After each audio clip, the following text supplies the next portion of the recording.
ಏನ್ರಿ ಜಮೀರ್ ಕೇಳ್ತಾ ಇದೀಯಾ? ಏ ಜಮೀರ್ ಸುನ್ತಾ ನೈ?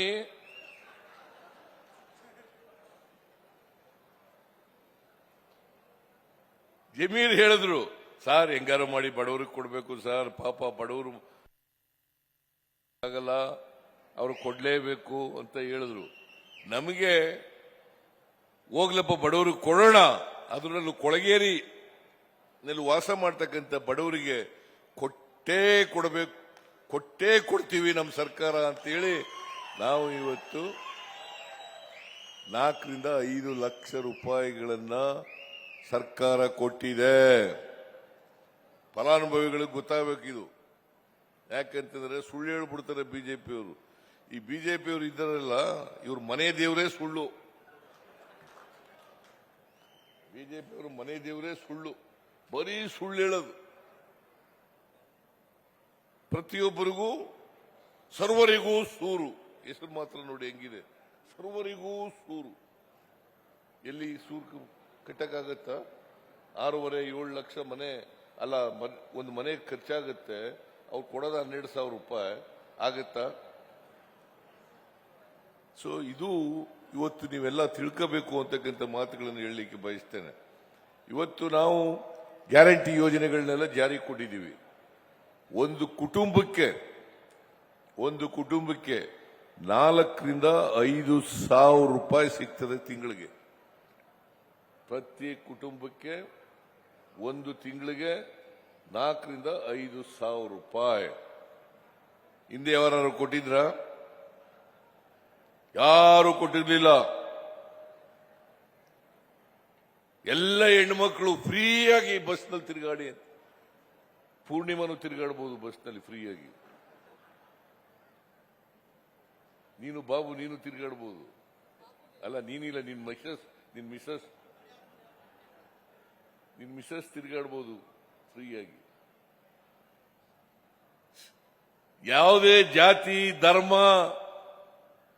ಭಾಷೆ ಯಾರಾದ್ರೂ ಕೂಡ ಕೊಟ್ಟಿದ್ದೀವಿ. ಬಿಜೆಪಿ ಬಡವರಿಗೂ ಕೊಟ್ಟಿದ್ದೀವಿ, ಬಿಜೆಪಿ ಪಕ್ಷದ ಬಡವರಿಗೂ ಕೂಡ ಕೊಟ್ಟಿದ್ದೀವಿ. ಹಿಂದೆ ಯಾರು ಕೊಟ್ಟಿದ್ರ? ಕೊಟ್ಟಿದ್ರೇನ್ರಿ? ಕೊಟ್ಟಿದ್ರೇನಮ್ಮ? ಇಲ್ಲ, ಇದು ನಮ್ಮ ಸರ್ಕಾರ ಕೊಟ್ಟಿರೋದು. ಅವ್ರಿಗೆ ಒಟ್ಟುರಿ ಬಿಜೆಪಿ ಅವರಿಗೆ 4,000-5,000 ರೂಪಾಯಿ ಬಡವರು ಕೊಟ್ಬಿಡ್ತಾರಲ್ಲ ಅಂತ ಹೇಳಿ ಹೊಟ್ಟೆ ಇಚ್ಚಿಕತ್ತ. ಇಂಥ ಬಡವರ ವಿರೋಧಿ ಬಿಜೆಪಿ, ಎಚ್ಚರಿಕೆಯಾಗಿರಿ. ಬಡವರ ವಿರೋಧಿ, ಸಂವಿಧಾನದ ವಿರೋಧಿ, ಪ್ರಜಾಪ್ರಭುತ್ವದ ವಿರೋಧಿ, ಸರ್ವಾಧಿಕಾರದಲ್ಲಿ ನಂಬಿಕೆ ಇಟ್ಕೊಂಡಿರ್ತಕ್ಕಂಥ ಭಾರತೀಯ ಜನತಾ ಪಕ್ಷದವರು ಬಡವರ ಪರವಾಗಿಲ್ಲ. ಅವರಿರೋದೆಲ್ಲ ಶ್ರೀಮಂತರ ಪರವಾಗಿ. ನಿಮಗೆ ಒಂದು ಹೇಳಬೇಕು ಅಂದ್ರೆ, ಅವ್ರ ಅಧಿಕಾರಕ್ಕೆ ಬಂದ ಮೇಲೆ ನರೇಂದ್ರ ಮೋದಿ ಕಾರ್ಪೊರೇಟ್ ಟ್ಯಾಕ್ಸ್ 30% ಇತ್ತು ಮನಮೋಹನ್ ಸಿಂಗ್ ಕಾಲದಲ್ಲಿ. ಈಗ ಎಷ್ಟು ಮಾಡಿದ್ದಾರೆ ಗೊತ್ತಾ? 22.5, 22.5.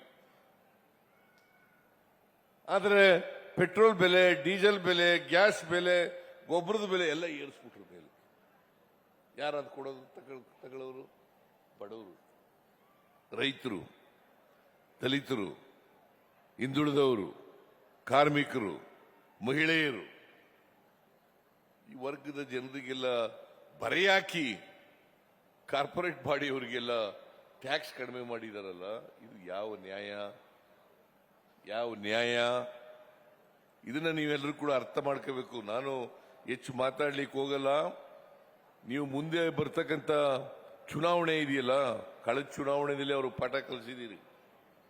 ನಮಗೆ 136 ಜನ ಗೆಲ್ಲಿಸಿ ಕಳೆದ ಚುನಾವಣೆಯಲ್ಲಿ ಅವರು ಪಾಠ ಕಲಿಸಿದಿರಿ.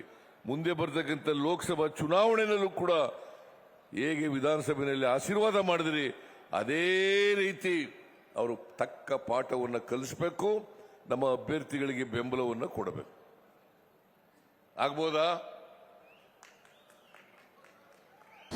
ಅನುಕ್ಷಣದ ಸುದ್ದಿಗಳಿಗಾಗಿ ವಿಸ್ತಾರ ನ್ಯೂಸ್ ಯೂಟ್ಯೂಬ್ ಚಾನೆಲ್ ಸಬ್ಸ್ಕ್ರೈಬ್ ಮಾಡಿ. ಹೊಸ ಸುದ್ದಿಗಳ ನೋಟಿಫಿಕೇಶನ್ಗಾಗಿ ಬೆಲ್ ಐಕಾನ್ ಕ್ಲಿಕ್ ಮಾಡಿ.